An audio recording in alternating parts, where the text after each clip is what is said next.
Hello, good morning, जोहार। मैं संजय और आप देख रहे हैं न्यूज झारखंड। चलिए जानते हैं आज की मुख्य 25 बड़ी खबरों को। बड़ी खबर की बात करें तो सोरेन नहीं रहेंगे झारखंड के सीएम। चुनाव आयोग ने सदस्यता खत्म की तो नहीं बचेगी कुर्सी। नए चेहरे पर मंथन शुरू। आईएएस पूजा सिंघल की काली कमाई और खदान पट्टे की आंच अब धीरे धीरे झारखंड सरकार पर आने लगी है। मई की बढ़ती तपिश के साथ झारखंड की सियासत भी अंदर खाने उबल रही है। 20 मई के बाद कभी भी चुनाव आयोग का फैसला सीएम हेमंत सोरेन की सदस्यता पर आ सकता है, तो वही आज 17 मई को सेल कंपनियों में निवेश के मामले पर हाईकोर्ट अपना फैसला सुना सकती है। अगर फैसला पक्ष में आया तो सब ठीक, लेकिन दोनों फैसले विपक्ष में गए तो सरकार पर संकट खड़ा हो सकता है। इस बीच खबर है कि सोरेन अपने विकल्प पर भी चर्चा कर रहे हैं। इसमें दो नाम हेमंत सोरेन की पत्नी कल्पना सोरेन और पुराने नेता चंपई सोरेन का सामने आ रहा है। झारखंड के वरिष्ठ पत्रकार चंदन मिश्रा कहते हैं कि पहले भ्रष्टाचार की जो बातें टुकड़ों में सामने आ रही थी, अब वे समग्र रूप लेकर सीएम हेमंत सोरेन की मुसीबत बढ़ा रही है। चुनाव आयोग या हाईकोर्ट में सीएम हेमंत पर लगे आरोप प्रमाणित हो जाते हैं, तब सीएम की विधायक की जानी तय है। वो कहते हैं कि मौजूदा स्थिति में एक दो विधायकों के जाने पर सरकार तो बनी रहेगी, लेकिन सरकार के सामने सबसे बड़ा संकट चेहरे का होगा। अगली बड़ी खबर की बात करें तो झारखंड पंचायत चुनाव 26 बूथों में हुआ पुनर्मतदान। आज सुबह 8 बजे से शुरू होगी काउंटिंग। झारखंड पंचायत चुनाव के पहले चरण के लिए 8 जिलों के 26 बूथों पर पुनर्मतदान हुआ। 14 मई को हुए पहले चरण के चुनाव में इन बूथों पर कुछ खामियों के बाद पुनर्मतदान कराया गया। सोमवार की सुबह से इन 26 बूथों में वोटर्स मतदान करने आए। अब पहले चरण की काउंटिंग आज 17 मई को सुबह 8 बजे से शुरू होगी। अगली बड़ी खबर की बात करें तो पूजा और सीए की रिमांड 4 दिन के लिए बढ़ी। ईडी के स्पेशल कोर्ट ने दी हिदायत, शालीनता से करे पूछताछ। ईडी की स्पेशल कोर्ट ने निलंबित आईएएस पूजा सिंघल और सुमन सिंह की रिमांड अवधि 4 दिनों के लिए बढ़ा दी है। इससे पहले सोमवार को सिंघल और सुमन कुमार सिंह को प्रवर्तन निदेशालय के कार्यालय से लाकर के ईडी की स्पेशल कोर्ट में पेश किया गया।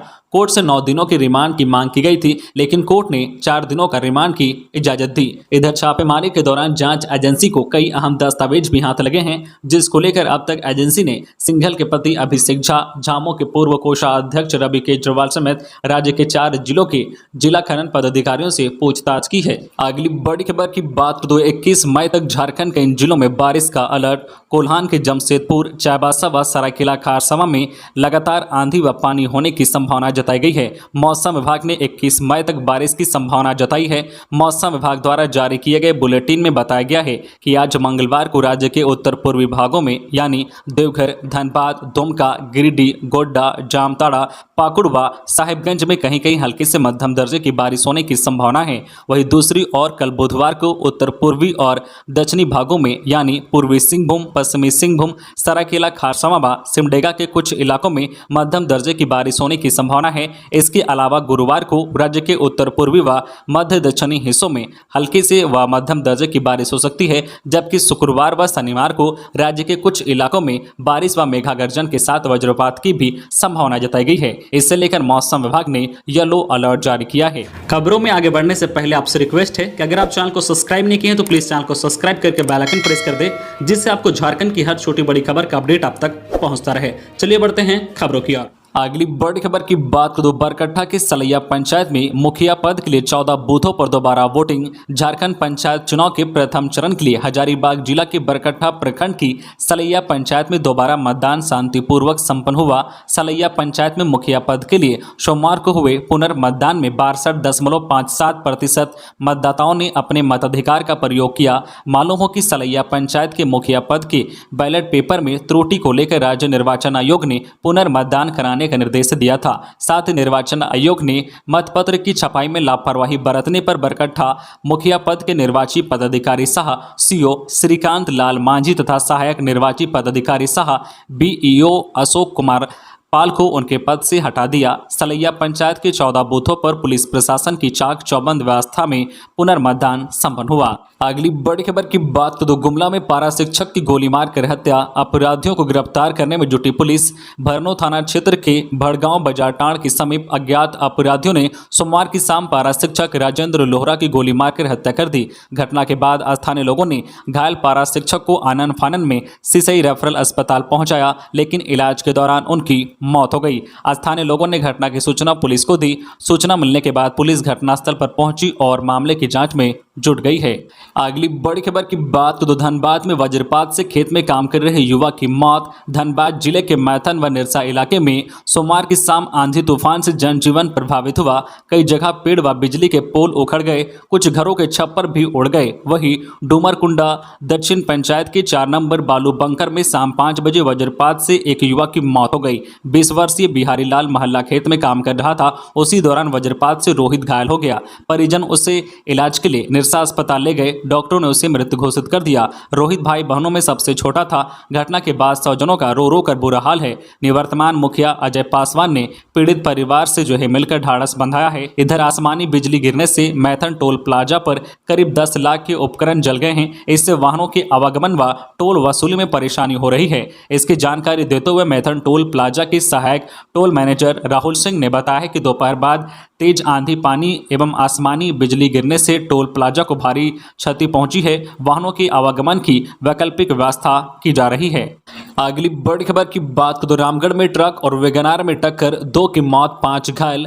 रामगढ़ पतरातू मुख्य मार्ग पर सोमवार को बरकाकाना रेलवे अस्पताल के समीप ट्रक और वैगनार कार की टक्कर में 2 लोग की मौत हो गई, जबकि इस घटना में 5 लोग गंभीर रूप से घायल हो गए हैं।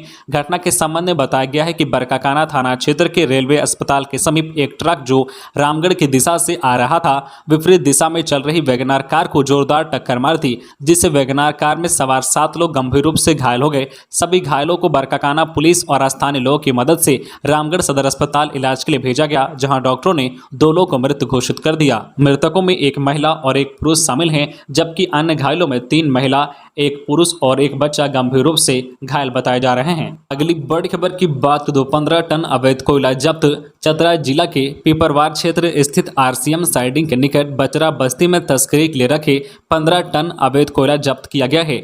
CISF की टीम ने इस अवैध कोयले को जब्त किया है।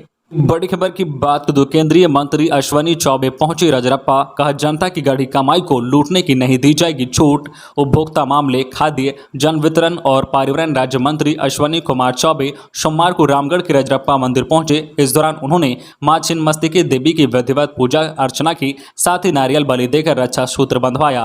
पूजा अर्चना के बाद पत्रकारों से बातचीत करते हुए कहा है कि किसी भी सरकार को जनता की गढ़ी कमाई की लूट की छूट नहीं दी जा सकती है। ईडी को शिकायत मिलने के बाद अपने स्तर से कार्रवाई कर रही है। गड़बड़ी में शामिल अन्य नामों का भी खुलासा होगा। लूटने वालों का स्थान जेल के सलाखों के पीछे होगा। उन्होंने कहा है कि पूरा विश्व वैश्विक महामारी से गुजर रहा है। मां छिन्नमस्तिके देवी से प्रार्थना करते हैं कि विश्व को इस महामारी से मुक्ति दिलाए, ताकि देश विकास की ओर अग्रसर हो सके। पूर्व मुख्यमंत्री बाबूलाल मरांडी ने हेमंत सरकार पर साधा निशाना। पूर्व मुख्यमंत्री बाबूलाल मरांडी ने प्रेस वार्ता कर हेमंत सरकार पर निशाना साधा है। उन्होंने कहा है कि दूसरे राज्यों में झारखंड के भ्रष्टाचार की बात ज्यादा होती है, एकीकृत बिहार में लोग खुद की पहचान बताने से हिचकिचाते हैं। आज झारखंड की स्थिति कुछ ऐसी ही है। उन्होंने कहा है कि झारखंड के भ्रष्टाचार और कानून व्यवस्था को लेकर सवाल खड़े हो रहे हैं। हेमंत सोरेन की सरकार नियमों को ताक पर रखकर कार्यपालिका का काम कर रही है। शराब के लिए सरकार पहले टेंडर निकालती है, फिर मनपसंद कॉन्ट्रैक्टर के लिए नियमावली में फेरबदल करती है। सरकार नियम और कानून से नहीं बल्कि खुद के कानून से चलाई जा रही है। इसी वजह से राज्य की ये स्थिति है। अगली बड़ी खबर की बात तो रांची एयरपोर्ट पर दिव्यांग बच्चे से दुर्व्यवहार, इंडिगो की सामने आई गलती। रांची के बिरसा मुंडा एयरपोर्ट पर 7 मई को एक दिव्यांग बच्चे को सफर करने के लिए रोके जाने और दुर्व्यवहार मामले में DGCA ने अपनी रिपोर्ट पूरी कर ली है। इस रिपोर्ट में इंडिगो के कर्मचारियों को प्रथम दृष्टया दोषी माना गया है। रिपोर्ट में कहा गया है कि पूरे मामले को गलत तरीके से हैंडल किया गया है। इसको लेकर इंडिगो को सौकोज किया गया है। साथ ही 10 दिनों के अंदर इस पूरे मामले पर जवाब मांगा गया है। पूरा मामला रांची के बिरसा मुंडा एयरपोर्ट पर 7 मई शनिवार का है, जब एयरपोर्ट पर शनिवार को रांची से हैदराबाद जाने वाले इंडिगो विमान से सफर करने के लिए पहुंचे 12 साल के दिव्यांग बच्चे को रोक दिया गया था। अगली बड़ी खबर की बात 5 जून को होगी झारखंड राज्य जूनियर सब जूनियर तैराकी प्रतियोगिता। खेलगांव स्थित बुधू भगत एक्वाटिक स्टेडियम में आगामी 5 जून को 12वीं झारखंड राज्य जूनियर और सब जूनियर तैराकी प्रतियोगिता का आयोजन किया जा रहा है। जानकारी के अनुसार झारखंड राज्य तैराकी संघ के तत्वावधान में आयोजित होने वाली इस प्रतियोगिता में वही प्रतियोगी भाग ले सकते हैं जिनका निबंधन भारतीय तैराकी संघ से होगा। साथ ही प्रतियोगिता में भाग लेने के लिए आयु सीमा निर्धारित है। जूनियर ग्रुप 1 में वही बच्चे हिस्सा ले सकेंगे जिनका जन्म 2005, 2006 या 2007 में हुआ हो। वही जूनियर ग्रुप 2 में 2008, 2009 या 2010 में जन्म लेने वाले बच्चे हिस्सा ले सकते हैं। अगली बड़ी खबर की बात करें तो बाजार शुल्क के विरोध में झारखंड के व्यापारी अन्य राज्यों से अनाज की खरीद रोकी, गहरा सकता है खाद्य अन्न संकट। झारखंड राज्य कृषि उपज और पशुधन विपणन विधेयक 2022 वापस नहीं लिए जाने के विरोध में सोमवार से राज्य के व्यापारियों का विरोध तेज हो गया है। बाजार शुल्क के विरोध में व्यापारियों ने सोमवार से अन्य राज्यों से अनाज की खरीद रोक दी है। आयात रोकने से राज्य में खाद्य अन्न संकट पैदा हो सकता है। बता दें कि इस शुल्क को लगाने के फैसले को मार्च में विधानसभा से मंजूरी मिली थी। फिलहाल उससे राज्यपाल के अनुमोदन का इंतजार है। Jharkhand chamber of commerce and industries के अध्यक्ष धीरज तनेजा ने कहा है कि विभिन्न तरीकों से हमने अपनी शिकायतें सरकार तक पहुंचाने का प्रयास किया, लेकिन सरकार इस ओर ध्यान नहीं दे रही है। इससे बाध्य होकर व्यापारियों ने अन्य राज्यों से शीघ्र नष्ट होने वाले एवं शीघ्र नष्ट नहीं होने वाले दोनों तरह के खाद्य उत्पादों का आयात रोकने का फैसला किया है। कहा है कि जब तक सरकार प्रस्तावित बाजार शुल्क वापस नहीं लेती है तब तक कोई भी व्यापारी नया ऑर्डर नहीं लेंगे। अगली बड़ी खबर की बात करें तो बुद्ध पूर्णिमा पर मां छिन्नमस्तिका मंदिर में उमड़ा भक्तों का हुजूम। बंगाल, बिहार और उड़ीसा के भक्तों ने की पूजा। रामगढ़ के रजरप्पा स्थित मां छिन्नमस्तिका मंदिर में बुद्ध पूर्णिमा के अवसर पर काफी संख्या में श्रद्धालु मां भगवती की पूजा के लिए पहुंचे। दामोदर और भैरवी के संगम में स्नान करने के बाद भक्तों ने मां की पूजा कर अपने परिवार के लिए सुख, शांति और समृद्धि की कामना की। बुद्ध पूर्णिमा पर झारखंड के अलावे बिहार, उड़ीसा और बंगाल के भक्त भी मां की आराधना करते दिखे। मां की आराधना के लिए सुबह से ही भक्त लाइन में लगे दिखे। भीषण गर्मी के बावजूद भक्तों में मां की पूजा के लिए काफी उत्साह देखा गया। मुख्य मंदिर से लेकर प्रवेश द्वार होते हुए सड़क तक पहुंची भीड़ को संभालने के लिए मंदिर न्याय समिति के लोग सक्रिय दिखे। श्रद्धालुओं को किसी तरह की कोई परेशानी न हो, इसका प्रशासन और मंदिर प्रबंधन द्वारा पूरा ख्याल रखा गया। दुमका में ट्रक की चपेट में आया ऑटो, महिला की मौत। दुमका भागलपुर स्टेट हाईवे पर सहेजना के समीप एक ट्रक ने ऑटो में जोरदार टक्कर मार दी। हादसे में ऑटो सवार महिला बीना देवी 50 वर्षीय की घटनास्थल पर ही मौत हो गई। महिला रामगढ़ प्रखंड के सारंगपानी सहेजना गांव की रहने वाली बताई जा रही है। उसके पति का नाम बंगाली लायक है। एक अन्य महिला शिवानी कुमारी को मामूली चोट आई है। प्रत्यक्षदर्शियों ने बताया है कि दुमका की ओर से तेज रफ्तार में आ रहे ट्रक ने ऑटो को टक्कर मार दी। अगली बड़ी खबर की बात करें, परीक्षकों ने काला बिल्ला लगाया, जताया विरोध। झारखंड अधिविद्य परिषद जैक ने रांची के अव्यावहारिक आदेश के विरोध में सोमवार को गिरिडीह सहित राज्य के सभी इंटरमीडिएट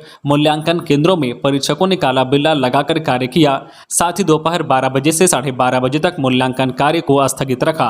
झारखंड +2 शिक्षक संघ के नेतृत्व में परीक्षकों ने विरोध जताया। संघ के प्रांतीय अध्यक्ष योगेंद्र प्रसाद ठाकुर ने कहा है कि जैक से निर्गत मूल्यांकन निर्देशिका में यह अंकित है कि प्रतिदिन सभी सह परीक्षकों को 70 कॉपियों का मूल्यांकन करना अनिवार्य है। यह आदेश बिल्कुल अव्यावहारिक है। किसी भी परीक्षक के लिए एक दिन में त्रुटि रहित 70 कॉपियों का मूल्यांकन करना असंभव है। संघ ने जैक सचिव को ज्ञापन प्रेषित कर ठहराव भत्ता प्रतिदिन 250 से बढ़ाकर 1000 करने, मूल्यांकन केंद्रों पर महिलाओं को विशेष सुविधा देने, पेयजल, स्वच्छ शौचालय, आबाद बिजली आदि की व्यवस्था करने की मांग की है। साथ ही कहा है कि शिक्षकों से ग्रीष्मावकाश में लिए जा रहे मूल्यांकन कार्य के एवज में क्षतिपूर्ति अवकाश की अनुशंसा की जाए। अगली बड़ी खबर की बात करें, 7वीं से 10वीं सिविल सेवा परीक्षा का इंटरव्यू समाप्त, अब परिणाम का इंतजार। 7वीं से 10वीं जेपीएससी मुख्य परीक्षा में सफल अभ्यर्थियों का इंटरव्यू 9 मई से शुरू हुई थी। 16 मई तक 802 अभ्यर्थियों के साक्षात्कार का आयोजन किया गया। प्रत्येक दिन 100 अभ्यर्थियों का इंटरव्यू आयोजित किया गया था। 11 से 13 मार्च तक रांची में झारखंड लोक सेवा आयोग की ओर से 7वीं से लेकर 10वीं सिविल सेवा मुख्य परीक्षा आयोजन किया गया था। इसके तहत कुल 252 पदों पर नियुक्ति के लिए 2017, 2018, 2019 और 2020 के आधार पर आवेदन आमंत्रित किए गए थे। पीटी परीक्षा के बाद हाईकोर्ट के निर्देश के तहत जेपीएससी की मुख्य परीक्षा आयोजित की गई थी। अगली बड़ी खबर की बात करें, तेज रफ्तार कार ने 7 मजदूरों को रौंदा, 2 की स्थिति गंभीर। पतरातू एनटीपीसी गेट के सामने डाल्टनगंज और बिहार के 7 मजदूरों को एक तेज रफ्तार वैगनार कार ने सोमवार को अपनी चपेट में लेते हुए बुरी तरह से घायल कर दिया। उक्त सभी मजदूर मजदूर निर्माणाधीन पावर प्लांट में कार्य के लिए सोमवार को आए हुए थे। गेट पास बनवाने के लिए एनटीपीसी गेट की ओर जा रहे थे। इसी क्रम में पतरातू से रांची की ओर जा रहे एक तेज रफ्तार वैगनार कार ने इन्हें अपनी चपेट में ले लिया। दुर्घटना के बाद घायलों को प्राथमिक उपचार के लिए पतरातू पुलिस ने सीएचसी पतरातू ले गई, जिसमें 2 मजदूरों को सिर में काफी गंभीर चोट आई है और उनकी स्थिति काफी नाजुक बताई जा रही है। अगली बड़ी खबर की बात, 2 कार से 1.9 किलो अफीम और 1,45,000 नगद के साथ तस्कर गिरफ्तार। खूंटी पुलिस ने एक लग्जरी कार से 1.9 किलो अफीम और 1,45,000 नगद रुपए के साथ एक तस्कर को गिरफ्तार किया है। जानकारी के अनुसार एसपी अमन कुमार को गुप्त सूचना मिली थी कि देर रात खूंटी तमाड़ रोड से अफीम की तस्करी की जा रही है। इस सूचना पर त्वरित कार्रवाई करते हुए खूंटी एसडीपीओ अमित कुमार के नेतृत्व में टीम गठन कर छापेमारी शुरू कर दी। दल के द्वारा खूंटी तमाड़ रोड जारंगा के पास चेक नाका बनाकर वाहन चेकिंग अभियान चला गया। इस दौरान एक क्रेटा कार को चालक को रोकने का इशारा किया गया तो वह तेजी से कार लेकर भागने की कोशिश करने लगा, जिसे एसएसबी और जिला पुलिस ने पकड़ लिया। तलाशी लेने पर कार से अफीम के साथ नगद 1,45,000 रुपये भी बरामद किया गया है। पुलिस की पूछताछ में उसने अपना नाम गौरी शंकर मुंडा उर्फ गुरुआ बताया है। वह अड़की थाना क्षेत्र के टेटे बांधु गांव का रहने वाला है। अगली बड़ी खबर की बात तो नालंदा बस स्टैंड में खड़ी 2 बसों में लगी आग। चंद घंटों बाद रांची के लिए खुलने वाली थी बस। नालंदा के लहरी थाना इलाके के रामचंद्रपुर बस स्टैंड में खड़ी 2 बसों में अचानक आग लग गई। आग लगने के कारण वहां कुछ देर के लिए भगदड़ मच गया। लोग इधर उधर भागने लगे। इस हादसे में अब तक किसी के हताहत होने की सूचना नहीं है, लेकिन आग ने दोनों बसों को काफी हद तक जला दिया। वैसे घटना के बाद बस स्टैंड में लगी शेष बसों को आग से दूर कर दिया गया। दमकल कर्मियों का कहना है कि एक बड़ा हादसा टल गया है। घटना के संबंध में बताया जाता है कि दोपहर बाद अचानक बस स्टैंड में खड़ी एक बस में धुआं निकलने लगा। देखते ही देखते बस से आग की लपटें निकलने लगी। लोग इधर उधर भागने लगे। इतना ही नहीं, देखते ही देखते स्टैंड में खड़ी दूसरी बस में भी आग लग गई। जिन 2 बसों में आग लगी है उनमें से जीवन ज्योति और न्यू कुमार नाम की बस है। हादसे के बाद शेष बसों को बस स्टैंड से बाहर कर दिया गया। अगली बड़ी खबर की बात तो जामताड़ा में व्यापारी से करीब 11 लाख रुपए लूट मामले में 6 आरोपी गिरफ्तार।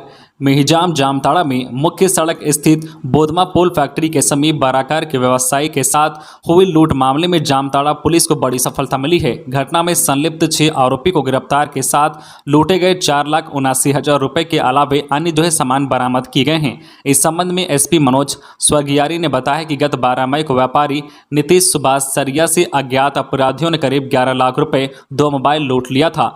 जो पीड़ित व्यापारी की शिकायत पर पुलिस ने जांच पड़ताल करते हुए 6 आरोपियों को गिरफ्तार किया है। गिरफ्तार 6 आरोपियों में 5 धनबाद जिला का और 1 आरोपी जामताड़ा के महिजाम का रहने वाला है। तो ये थी आज की झारखंड की टॉप बड़ी खबरें। इसी तरह झारखंड की हर छोटी बड़ी खबर देखने के लिए आप हमारे चैनल न्यूज झारखंड चैनल को सब्सक्राइब करके बेल आइकन प्रेस कर दीजिए, जिससे आपको झारखंड की हर छोटी बड़ी खबर का अपडेट आप तक पहुंचता रहे। तो आज के लिए बस इतना ही। हमें दीजिए इजाजत, फिर मिलते हैं नेक्स्ट न्यूज में।